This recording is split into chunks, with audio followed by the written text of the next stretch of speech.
దేవుడు మన జీవితంలో చేసిన మరొక అద్భుతమైనటువంటి మేలు ఏంటంటే, తన కుమారుడైన యేసుక్రీస్తును నీ కొరకు, నా కొరకు, మనందరి కొరకు ఆయన ఈ లోకానికి పంపడం ఉంది చూసారా, అది అందరి పట్ల ఆయన చేసినటువంటి అతి గొప్ప మేలండి. యేసే ఈ లోకానికి రాకపోతే, దేవుడు తండ్రి ఆయనని ఈ లోకానికి పంపకపోతే, ఈ రోజు మనకు రక్షణ అనేది మనకు ఉండేదా? లేదే.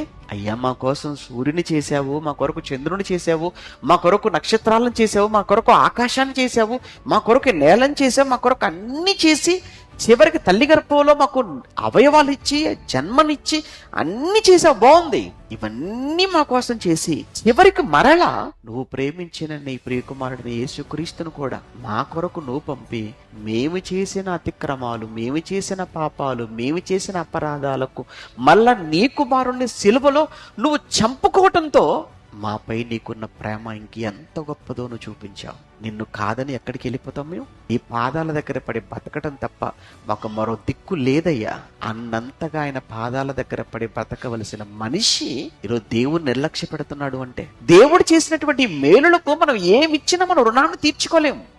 అలా చెప్తున్నాను, యేసుని లోకానికి పంపి సిలువలో చంపుకోవటం అన్నది దీనికి మించిన మేలు మన జీవితంలో ఏదీ లేదు.